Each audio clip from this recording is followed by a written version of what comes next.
Today we are on to welcome Aaron Scott to the show, and I'm very excited about this. He has many talking points about consciousness, I find, really helping people awaken to who they are and kind of redefine systems for themselves. He is a best-selling author, and he is really about kind of coming back to who we are in a sense. And his book is called Before We Forget, and it's really kind of helping us develop our consciousness. And I'm very excited to have him on the show today. How are you doing, man?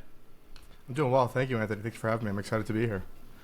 Absolutely. So I'm very interested to hear your story and how you got into the space that you're in and helping people awaken and everything that goes into that.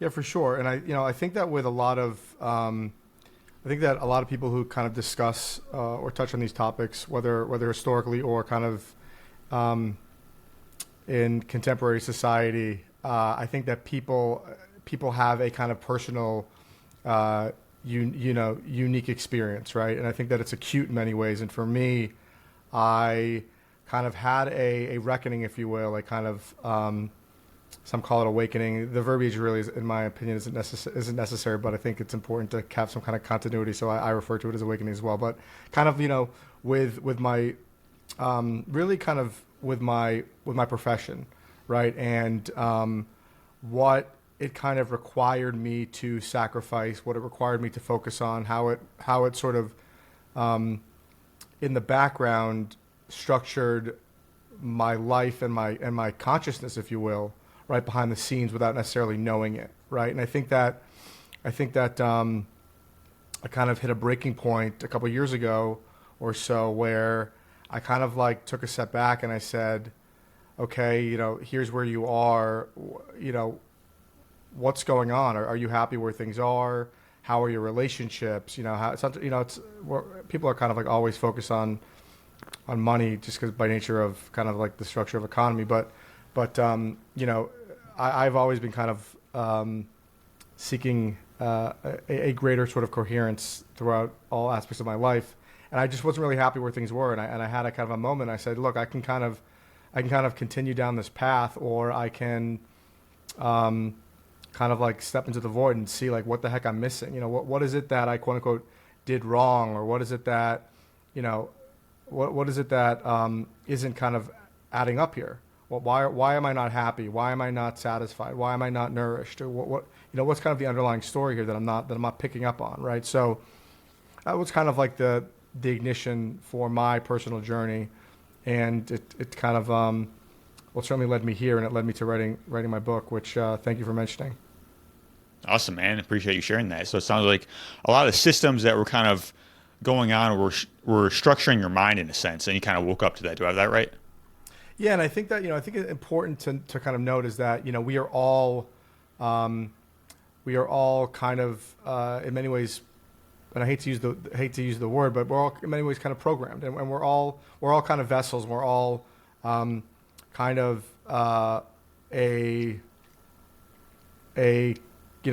collaboration, a sum of our experiences, our indoctrination, et cetera, et cetera, et cetera, right? But I think that in the in this kind of late stage capitalism that we're all living in, I think that what people don't realize kind of how pervasive kind of some of these major systems are, some of these societal systems, some of the institutions that we have kind of assigned divinity to, how much they impact us individually on a day-to-day basis, right? And it really ranges everywhere from psychologically, how we identify or how we recognize who we are, really, how we go out in the world, how we structure our lives, what governs what we do, what's our compass, what's our engine, right? So these are kind of the topics that I focus on, and I make sure to highlight that these are collective issues. These are things that we all can kind of sink our teeth into because we're all impacted uniquely in our own way. But again, when you have undercurrents and you have systems whose consciousness and truth we occupy, we are all moved, we are all pushed and pulled simultaneously, and it's through this kind of push and pull that we kind of create the collective consciousness that we do, the way that we live our lives, and there is a continuity there. And I try to peel back that layer, and I try to show people,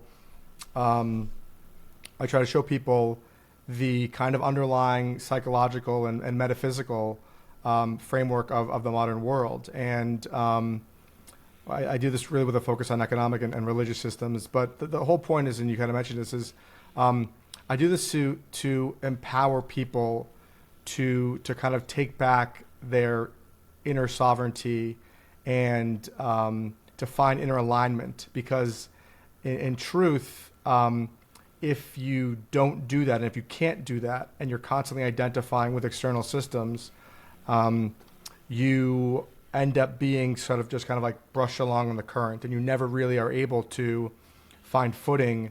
And really, if you can't find footing and find yourself, you can't really find happiness, because you're not living true to yourself. And a lot of people don't even know what that means. So that's kind of a big part of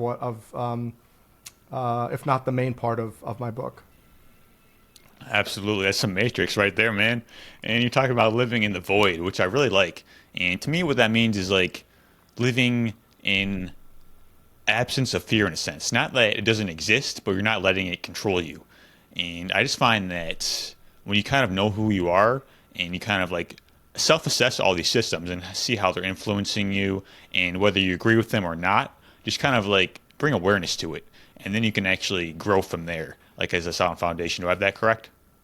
Absolutely right. And I think that that's kind of like the biggest, and if you really kind of peel back the layers on a lot of the, Jungian kind of like trans psychological, or, even some like the earlier, humanist philosophers, or obviously the esoteric teachings, it really kind of all points to that, which is about, taking a step back, allowing yourself to see past the veil and to who you are. And, it's a crucial exercise. And I think in many ways, not to take it super, super deep, but, it kind of, I think in an extreme sense also, many of us kind of like we're put here and we think that we're in this like survival of the fittest kind of like jungle, and we're trying to survive, which in many ways is true, but that's kind of like the entirety of it, right? It's like, how much can I accumulate? And like, I'm doing this because it's what's best for me and for my, my descendants, and I'm going to give them the economic stability. But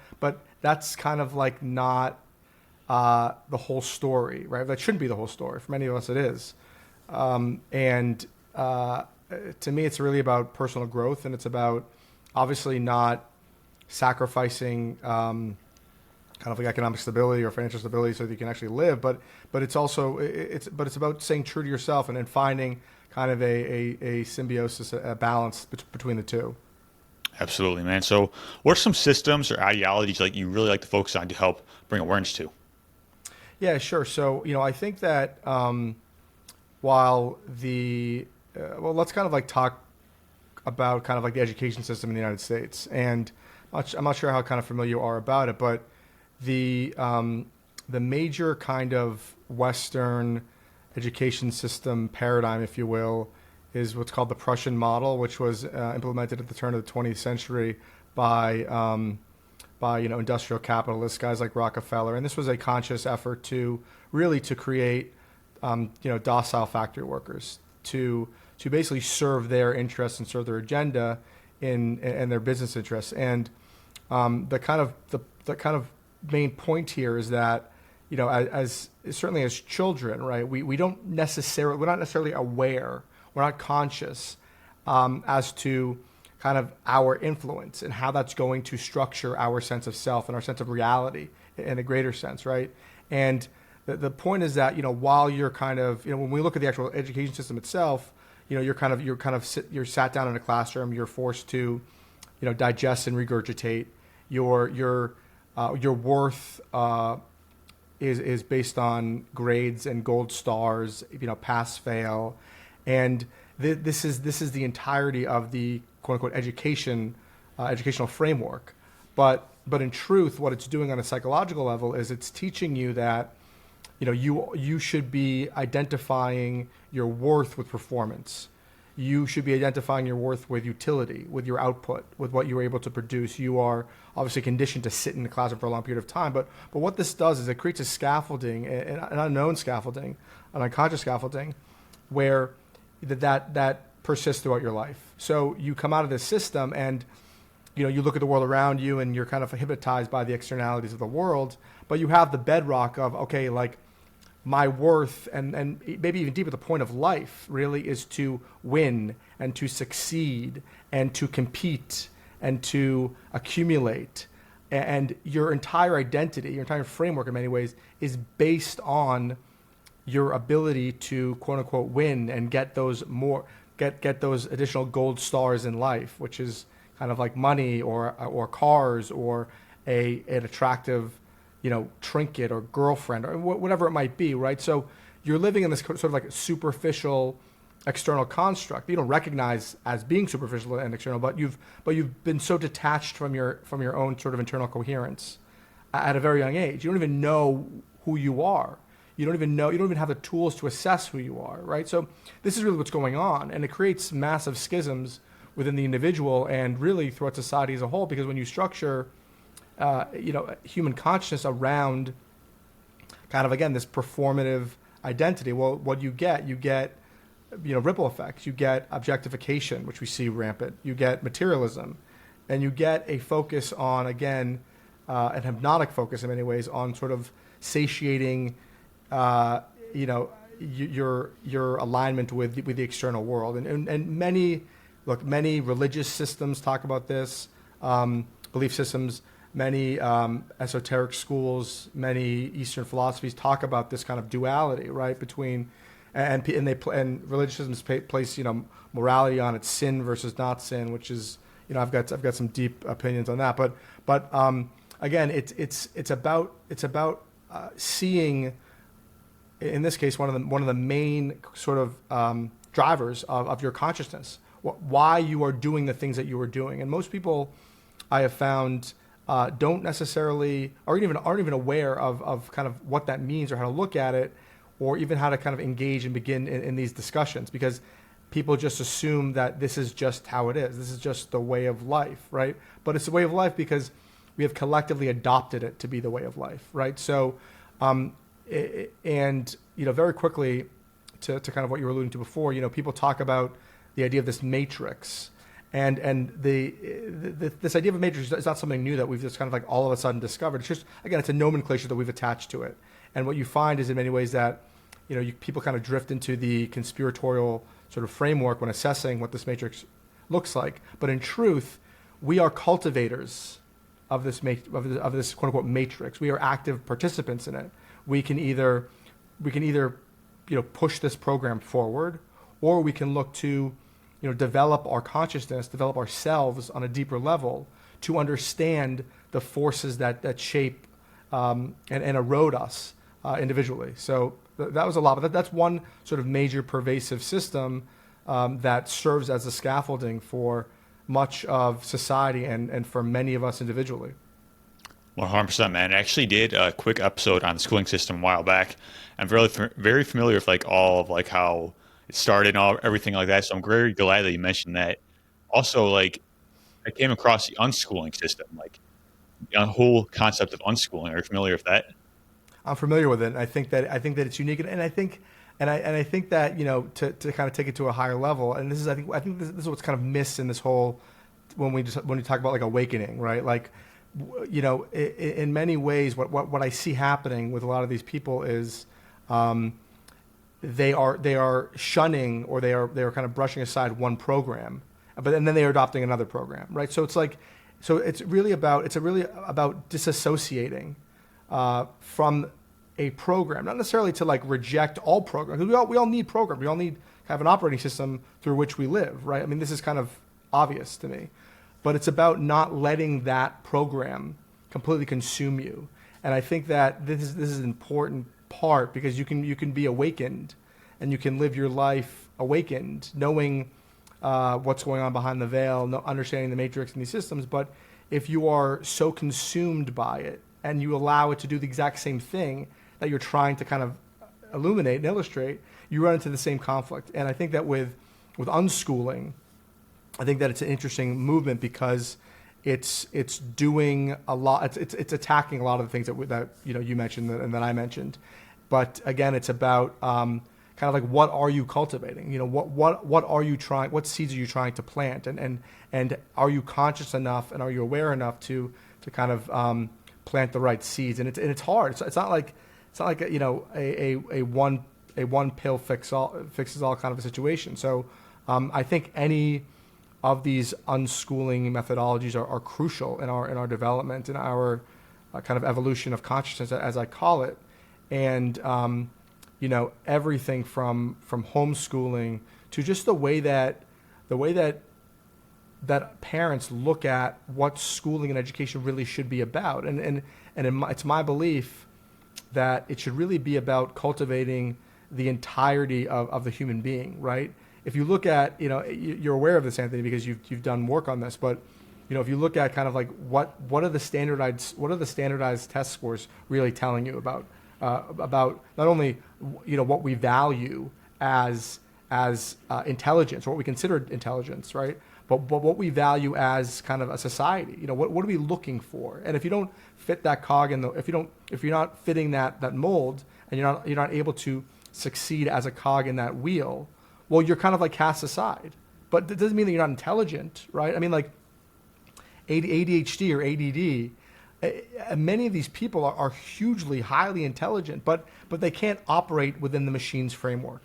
And this is not okay. I mean, as a society, we need to make room. We need to make space for people who can serve and can create in their unique way. There needs to be room for that. But when you have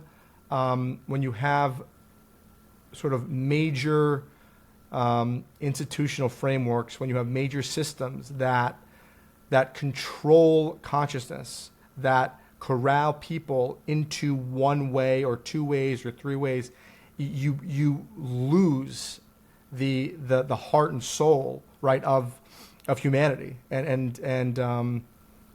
this needs to be a shift that we take, and hopefully through kind of people like me and you, we can usher in a new way of thinking. Yeah, man. Something I've been contemplating lately is holistic thinking, right? Kind of like go through all areas of our lives and systems and ideologies, just kind of assess our beliefs on them, right? And this can be a lot because as you talk about like all the systems, all the things, like there's a lot that goes into that. It's not like we have to do it all at once, but if we just have the modus operandi, if you will, like of greatness and of excellence, and just kind of filter everything through that, like the schooling systems, we can go on, like whatever it is, and just kind of bring awareness to how you're thinking, how you came to that conclusion in the first place. Do I have that right? Yeah, absolutely. And I think that, and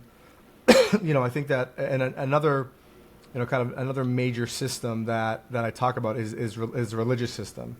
And I think this can kind of like become a touchy subject because people are so kind of like intimately attached to religion in many ways. And I go into not just kind of like the problems that I have with institutionalized religion, but I go into on connecting people to kind of spirituality, but about how it has served as the actual blueprint for modern day society across secular systems, right? So like, what's like the main thing we learn in religion? Well, the main thing we learn in religion is that is this kind of hierarchical structure. It really sanctified the hierarchical structure where human beings were looked to be, beneath God, and nature was looked at beneath both, and we kind of like gave up gave up autonomy in many ways and sovereignty in many ways to religious institutions that kind of said, look, you must go through us to access the divine. You must go through us to touch God, or whatever it is that they were calling it. And this is a complete inversion of reality, where in reality, we are on the same exact playing field. We are just kind of source experiencing itself kind of in our unique form, right? Like we are source consciousness. We are we have we're in a beautiful kind of place because we are living in kind of in multiple planes, in multiple dimensions, if you will, right? We have a connection to a deeper realm, but at the same time, we get to be conscious of ourselves. We get to experience kind of the physical world. We get to smell, taste, touch, experience all these things. But for some reason, or not for some reason, for reasons of control, this level of consciousness was demoted to a lower level, and it was done so to control and corral, again, human consciousness, and it serves as the framework for the way also we look at ourselves in the world around us. For example, right, and this happens. People don't realize it, but it happens.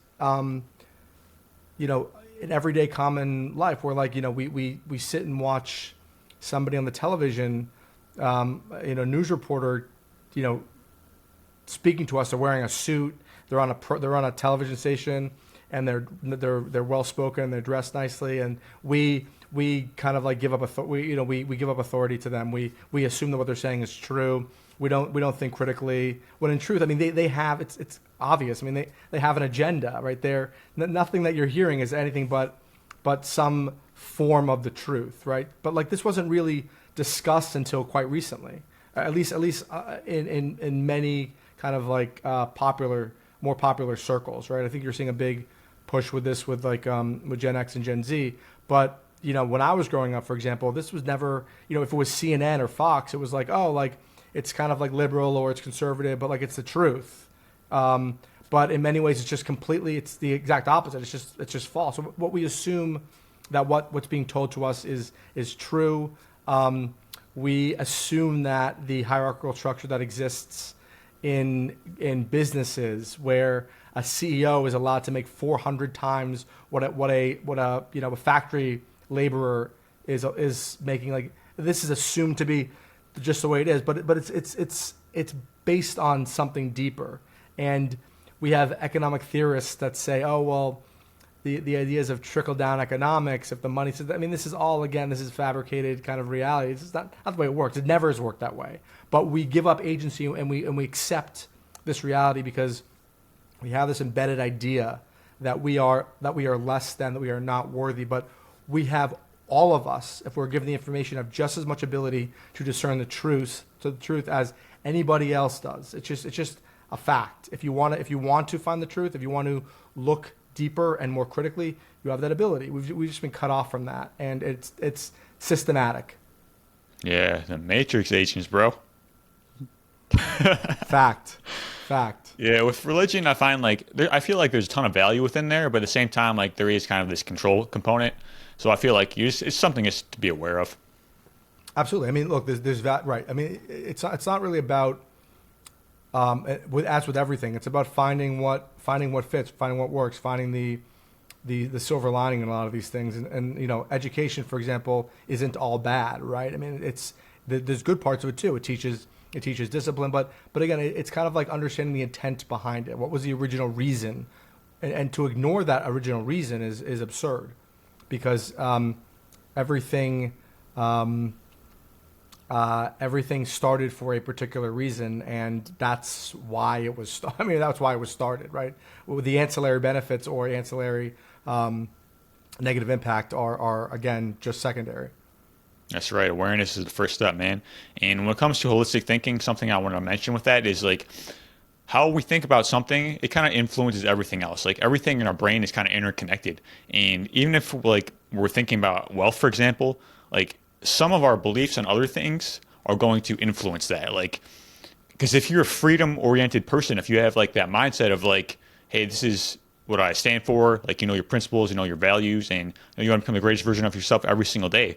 And it's like how you think about something is going to influence everything one way or another. Just like in the gym, like you have certain muscles that seemingly are not connected. But if you strengthen up those muscles, say in your foot, this actually going to happen to affect your bench press in some way. Like these crazy things. So that's why it's like you want to be aware of everything in your mind. Absolutely. And I talk about on a kind of on a higher level. I talk about in my first chapter in my book. I talk about the illusion of separateness, the illusion of separation, which is this idea that we think that, and we've been taught this, that we are kind of like just material beings, separate from everything. But in truth, in actual reality, when you look at physics, ecosystems, the natural world, human biology, we are all deeply, deeply interconnected, right? We are all ecosystems upon ecosystems upon ecosystems, and to live a life unconscious of that reverberates, right? To your point, the foot versus the other part of your body, right? Like, to assume that when you are toxic or mean to another person, that's not going to ripple through. You may not see it right away, but if you create a negative field, if you will, a negative field of energy, it's going to reverberate. If you decide to do good, it's going to reverberate, right?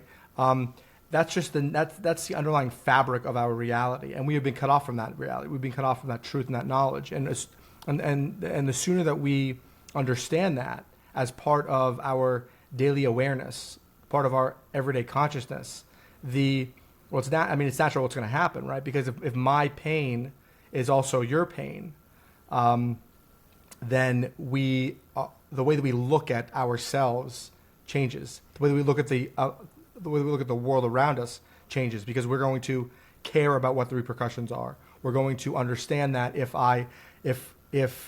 as a logging company, if I tear down, 5% of the Amazonian rainforest, that's going to have an impact on the environment in some way, right? It just shifts perspective, right? So this is a big illusion that I talk about deeply and explain kind of how it's through disconnection on many levels, both internally in the world around us, that we create so much trauma and so much pain.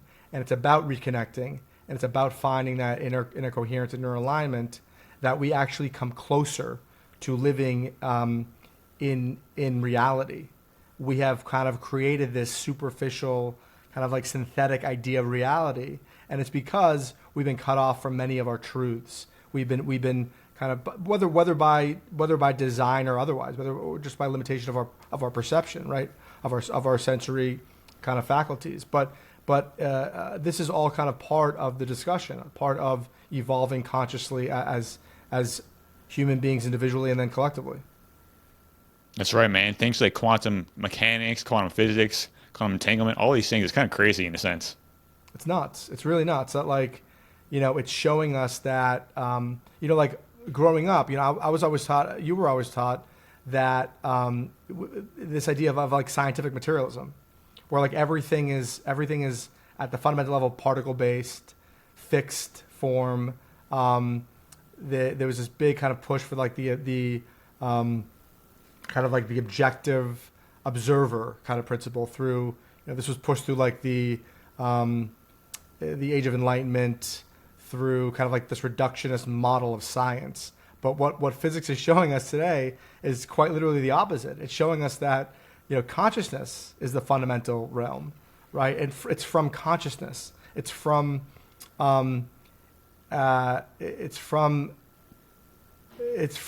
this field that particular matter comes to reality, comes into existence, right? So this is a huge shift, but we haven't caught up as a civilization yet.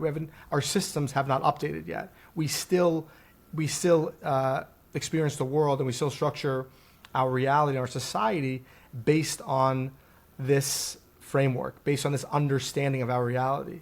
And neuroscience, for example, which I'm sure you're familiar with, echoes this same participatory kind of framework, where we are not passive kind of experiencers in this reality. We are actually shaping our reality, and we do so through our thinking, through our emotions. We are literally creators. I mean, these esoteric and kind of like mystical schools talk about this, but we can now really understand exactly what that means. And it's actually through physics and neuroscience that we're now seeing that a lot of these kind of ancient teachings are facts. That they're going to become proven by science through what we're seeing with neuroplasticity. I mean, all these different areas. So it's really a remarkable, exciting kind of time to live, because we get to watch consciously a shift in human consciousness as we evolve. And it's it's going to, I think, it's going to hopefully again usher in kind of a better world. We'll see if the power structures will kind of let go and make room for it. But I can tell you, AI is not in the way that it's being structured and developed is not going to get us there. Yeah. I mean, it sounds like really becoming aware of our actions and the outcomes of them, right? Because I like to say how you do anything is how you do everything, but also what you do for your own personal growth, it's going to affect everyone. Like, because people are going to interact with you, and on some level, like, if you're winning in a sense and you make what you do look awesome, like, people are going to be attracted to that, and it's going to inspire them in a way as well. Absolutely right. Absolutely right. And this is really kind of at the core what it's about. It's about recognizing the impact that you have on yourself and on other people, because you do. You're not. And we kind of touched on this at the very beginning. You know, it's about finding who you truly are. Like, and what does that mean? Because it's so hard to kind of discern, because you know you're growing up with this identity, with this sense of self that has been kind of accepted, again, based on your upbringing, based on your quote unquote programming, right? But when you are able to kind of, again, peel back or kind of pull back the veil, pull back the curtain, you can recognize on a deeper level, like, for example, you are not your thoughts and your emotions, right? You're experiencing your thoughts, you're experiencing your emotions, but they don't have to consume your consciousness. They don't have to be dictating the way that you act in the world, right? And this is like one of the most empowering realizations. And if you can do that, if you can separate yourself from a guy honking at you in a traffic jam to a guy messing up your order when you're out on a date with a girl and you really wanted to impress her, or whatever it might be, whatever externality, or even internally, where something could bother you, right? And or a thought could come into your mind that upsets you, or that's making you think a way that you don't want to think, whatever it might be. If you can detach from that, and if you can look at it and stare at it for what it is and not let it control you, this to me is hugely important in human development and in the realms of consciousness, because you're taking back control. You're taking back the egoic mind. You're taking back the steering wheel from the egoic mind, which is how many of us, most of us, elect to kind of live our lives through. That's right. How do you recommend we find out who we are in the midst of this matrix, so to speak? Because it can be difficult because, I mean, I feel like there's very few of us who wake up, like when we're really young, we have these opportunities, like people who actually can guide us through it. I feel like a lot of us, we have to wake up the hard way, unfortunately. Like, is there a way to prevent that? And how do we start to wake up to who we really are? Well, my first suggestion is to pick up the book Before We Forget, The Guide to Personal and Collective Awakening by Aaron Scott. No, I do dive into a lot of these questions, and it's not a simple answer, right? And to your point, a lot of us kind of have to go through what's called the dark night of the soul, or some kind of a trial and tribulation in order to gain that insight, in order to find it. And maybe that's by design. Maybe that's I think it is in many ways by design, to kind of to take this deeper again. And I do this in my book. I blend into the discussion, into the analysis, into the discourse, if you will, how we are all connected to whatever is called source, right? Source, I call source, right? Which is mystical teachings call it the one. Physics calls it the quantum field, right? And I talk about how there are these universal laws that exist all around us that we're blinded to. I talk about how the universe creates through the interplay of interdependent polar opposites. This is just a fundamental part of our reality. People aren't necessarily aware of this, but this is what creation is, right? And the important part is that there's an interdependence, where and we see this with light versus dark, with parasympathetic versus sympathetic. We have, but we are tied to this. We are tied to happiness, sadness. We are tied to this universal order, these universal rhythms, this universal flow. We have been detached from this consciously. We don't see this because we are not brought up in this idea, right? This is not part of our everyday understanding, our everyday awareness. But when we start cohering to that understanding, a whole kind of new world opens up for us, because we start to understand the way that we operate as well, because again, we are part of that participatory reality, and we start to understand how we work, how we think, how we emote, right, where we get our opinions from, and it's because we are pegged to this same interplay. And I think that it's really when we, what I like to call kind of align internally with coherence, where we are able to identify what truly drives us, what truly motivates us, right? This is when you can really start identifying who we truly are. And of course, part of this is recognizing what the external forces are that are shaping your consciousness, what the programming is, what the scaffolding is. And it's not an easy task. In many ways, it takes kind of like a kind of huge rejection of many things, and then kind of have to build up again.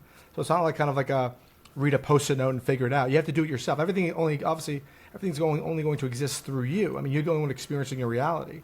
So it's up to you to kind of figure that out. But it's kind of in that process or in that introspection that I think is kind of where you can get to an answer to that question.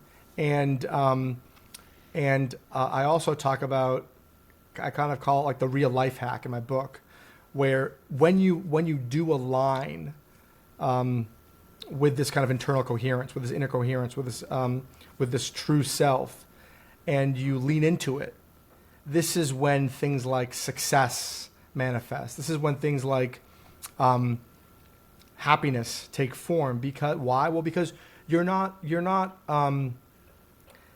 being compelled by an external system. Your hand isn't being pushed through fear or greed or some external force. You're being pushed and pulled by your true self, your true internal self. Whether that's, and by the way, this is all based on creative forces, right? So, you might love to write, you might love to draw, you might like to read, you might like to program, whatever it might be, whatever it is that you're doing. It needs to be what you truly love to do. And most of us, and this is just, again, by virtue of the way economy is structured, we don't have that luxury. We must work a job that we hate. We must work 2, 3, whatever it is, jobs just to sustain ourselves, just to live, right? This is a problem. Again, we touched on it before, but it's kind of about like doing whatever you can to find a way to live a life in alignment with who you truly are. And you find that, I think, with what truly drives you, what you're truly passionate about. And again, it takes time to find that. Yeah. Can you talk about some of the universal laws? Yeah, sure. So like, everything from, and a lot of this stuff, and it's kind of like funny because it's kind of like interesting what we've kind of accepted or assumed to be metaphysical, or like what God is and all this stuff. I mean, we've been surgically detached from the inherent nature of our reality. And again, part of that is these universal laws. I mean, everything from, we are vibration. Everything's vibration, right? We are the physical reality is an illusion. This isn't speculation. This is shown in physics, right? Everything's vibration. Everything's energy. Well, what does that mean? Well, it means that we can impact, we can create, we can experience reality in a very different way. We can look at everything differently, from the way that we look at the music we listen to, the way that we treat diseases, the way that we interact with another person. If we look at another person as energy that we are interacting with, I mean, what a different kind of shift. What a different way to look at ourselves and the other person. So it kind of like changes your perspective. In addition to that, the universe always operates with reciprocity. So we have to allow the universe, or we have to allow the natural world, for example, to regenerate. There needs to be a give and a take. And again, it's through the interplay, it's through the balancing act. Not to be misunderstood, right? The universe is always creating. We are always creating, whether we recognize it or not. And you don't get the creation when you're kind of static. this is not what balancing is. There's always going to be movement, but when you get an equilibrium shift, right? That's when systems start decomposing or start breaking down, and it's because we're not living our lives in coherence with this fundamental universal order, the fundamental nature of our creation, and of the way that we create and exist in the world. Creation is just kind of like every day we're creating. I mean, we're just living. The way that we're living, you can call it creation, you can call it living and existing, because we're always manifesting. It's just what we manifest and how we look at what that is, right? So there's also right relationship. We have to have right relationship with things. We can't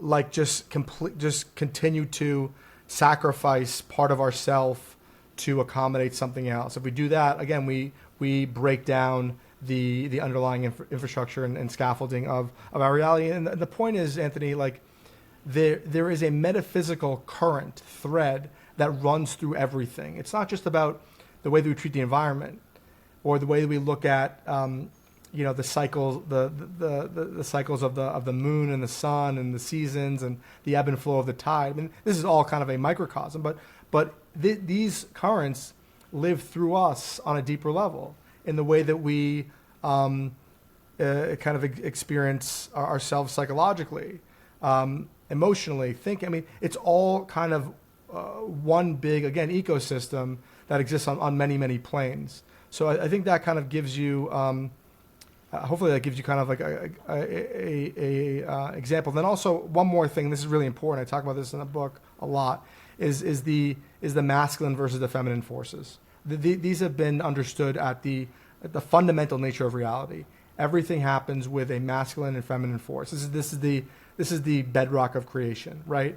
From human beings reproducing to, but again, on a deeper metaphysical level, the masculine force being the kind of logic, thinking force, the feminine being the emotional, intuitive force. And we have constructed a reality now that is hugely skewed to the masculine, where everything is logical, everything is metric, everything is output, everything is production, extraction. There's no room for the feminine, right? That's like left for like ancillary for the weekend, or like, something like a luxury.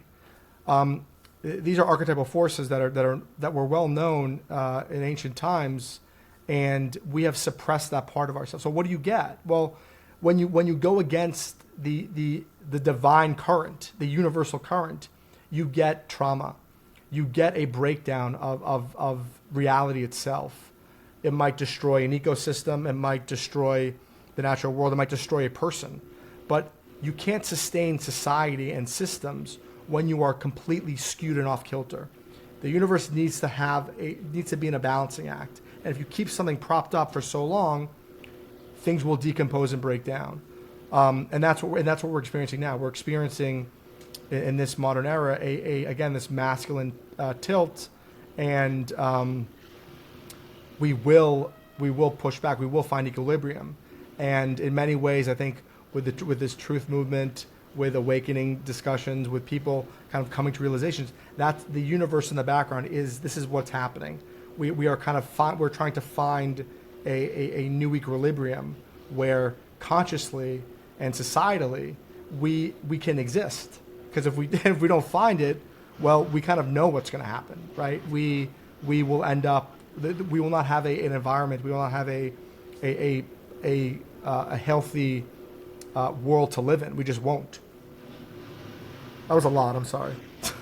That's right, man. I mean, in terms of the universal laws, something that's becoming more and more common in public consciousness is the law of attraction, right? Do you want to talk about that at all? I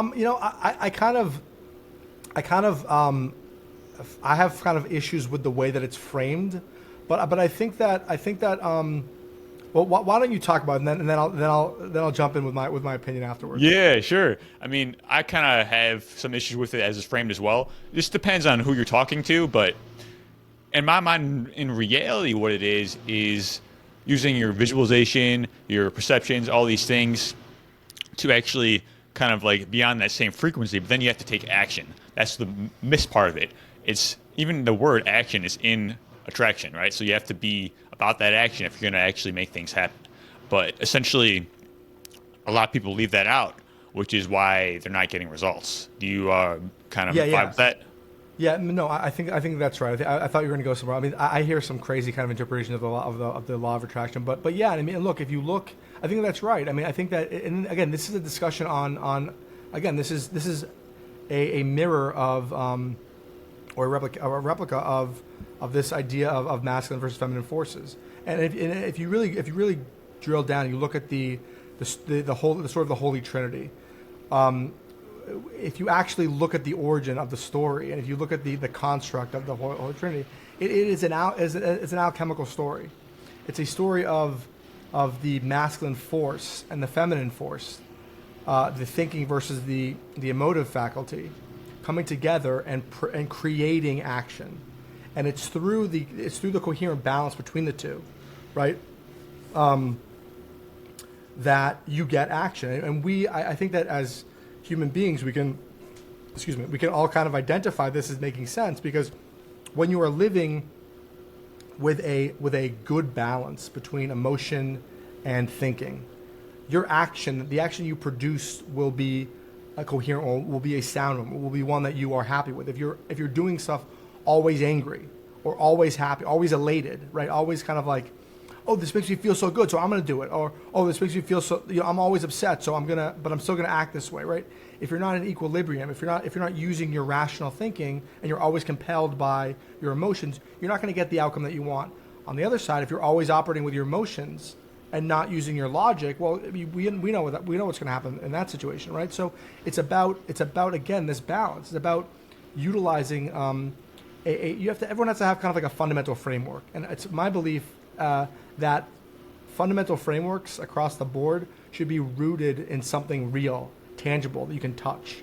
And a lot of this knowledge, a lot of this wisdom has been suppressed and has been held in, again, mystery schools, esoteric systems of thought, secret societies even, right? It's been kept to the margin, and it's been done so for a reason, because when people understand the fundamental nature of reality and the way that it works and how it transcends multiple planes, well, you've given them everything. You've given them the cheat code, right? You are now giving them the reins, and you are not outsourcing autonomy or outsourcing your divinity to external systems. And systems of control are dependent upon people who don't know the power that they have, who don't understand that they can create. To your point, they can create, and they can live autonomously without them.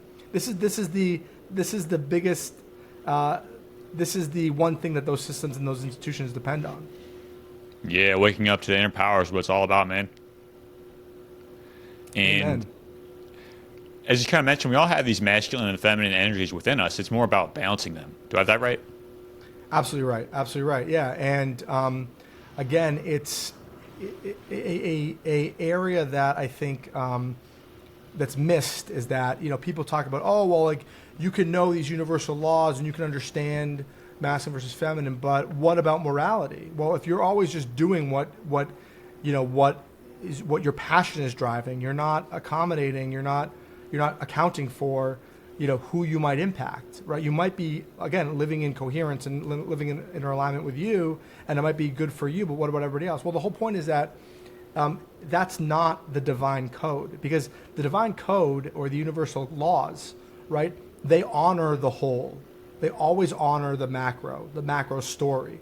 So, for example, you look at let's look at like bees, like when they pollinate, right? Like when bees pollinate and then they make honey, for example, like they're not destroying all the flowers to do so, right? There is a awareness, there is a necessary reciprocity. There is a necessary understanding that they must act in right relationship in order for that ecosystem to maintain, in order for nature to continue to give them what they need, that sustenance. Same thing works for human beings, right? It's about honoring the masculine, feminine parts of you, but also understanding that it's part of a bigger system. And we don't live that way. We have corporations that are in charge of our morality. We don't even have morality, right? Like when corporations and government are driven by GDP measures only, where the human being is even part of the equation, where as long as a shareholder value is maximized. I mean, this is literally the construct of our society, right? It runs in opposition to the universal order and the universal laws of that are governing like what the divine really is. We have created a society that runs counter to that. People call it we're living in hell.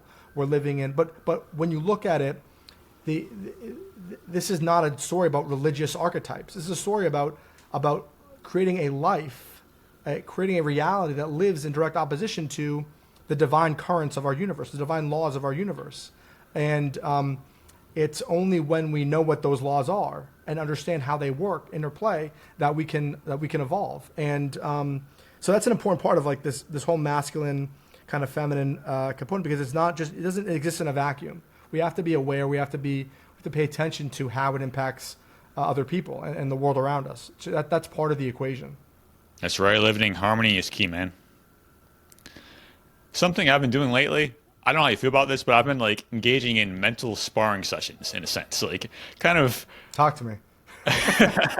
Yeah, so I'll kind of like foresee certain challenges that may be coming up in the week. You know, as an entrepreneur, like you deal with a lot of things, like really want to be of service and operate out of a spirit of excellence. And I noticed that the more I'm able to kind of be in the situation and visualize it, when it does happen, I'm actually able to slow down the time in a sense and actually operate how I want to. And why I'm talking about this is because there's so many distractions, so many illusions, that if we're caught up in our own internal mess, it's so much easier to be controlled by the external systems in a sense and actually come to what is real and what isn't. You have to visualize it. You have to believe it. You have to believe that it's possible in order for it to happen. I mean, that's so important. This is kind of like a big part of these like manifestation kind of discussions, where if you believe it, it will happen. I mean, this seems obvious, but this is really what it's about. If you don't believe it yourself, then how can you expect to do it? I mean, you have to be you're the creator, right? You're the one that's creating a reality, right? So you have to believe it at your core. If you don't, no one else is going to, right? I mean, eventually someone will have to buy into it, but no one's going to buy into it if you don't believe it. Like if you're pitching a business idea, right? Or if you're trying to convince somebody of something, if you don't believe it personally, it's certainly going to cheapen the story. It's certainly going to cheapen the veracity or the how compelling that narrative is, right? But it's not just with other people; it's with yourself. That's to start with yourself, right? Yeah.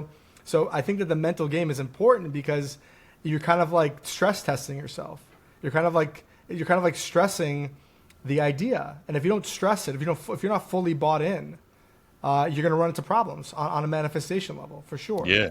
And like really practicing courage, like feeling the feelings, like, because if you are repeatedly feeling fear in a situation, just kind of like mentally rehearse how you want to feel in that situation as well. And there's so many different strategies to conquer fear. I don't know how deep we're going into that, but essentially just being a courageous individual. Right? You know, it's like, because fear, it's not like it's in the absence of fear. It's really about having courage within it. That's what creates the courage in the first place, is having that fear and doing that thing anyways. For me, it's one of the biggest, I think, hurdles and the biggest impediments is caring about what other people think. If you can knock that out of your mind, you have such potential, because guess what? First of all, your reality only exists through you, right? There are people that you're experiencing in your life, but really in truth, you're only living in the present.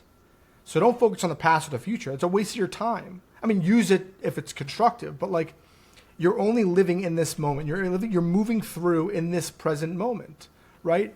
So, and it's only you who are living it. And if you care about what other people think, through fear or through whatever, it can destroy a great idea. No one that's ever been quote unquote successful has anchored themselves in what other people think. Every story you hear, I was rejected 80% of people I talked to, by 90%. Only one person believed in me. And that one person, well, guess what? They were enough to push that great idea or that great story forward, right? You could have the best idea, but if you don't, but if you're dependent upon other people, if you care about what other people think, it's a waste of your time. There's no point in doing it, in my opinion.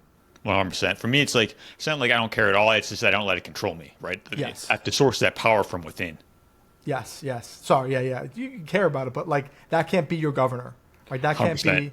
Yeah, you can't outsource your autonomy to that. But this is about kind of like this. This ties into the general discussion, right? Where you can't let external systems, external people dictate and control your behavior. You can use them as part of the process, but they cannot be the process. That's not where it can end. You have to find your inner self. You have to find your inner ambition, your inner coherence, your inner, and then you do so through inner alignment, through peeling back the layers, through seeing through the illusion, and from understanding what's really going on at the core. I think that we're on the same page for sure. 100%, man. I love it. All right, Aaron, this has been awesome. I really appreciate you coming on and sharing your story with us and everything about the system as a matrix and really coming to our inner power, because that's where it's really at. And we don't really understand how powerful we actually are until we actually uncover these truths and kind of strip everything away that's not of excellence, as I like to say. Because we have all these things we're carrying around, and it's like, man, you're meant for greatness at the end of the day. And this is exactly what we talked about. And again, man, I appreciate you so much for coming on, sharing all your insights with us. It's been really awesome. Thanks for having me, man. I really enjoyed it as well. Yeah, and if people want to get connected with you, your work, and your book, where can we go? Yeah, I'm on Amazon right now. Before We Forget, The Guide to Personal and Collective Awakening. I do speaking engagements. My website, if you want to check me out, www.theaaronscott.com, 2 A's, 2 T's. And yeah, hit me up. And I'd love to talk, love to share ideas. All right, Aaron, I appreciate you. Thanks again, man.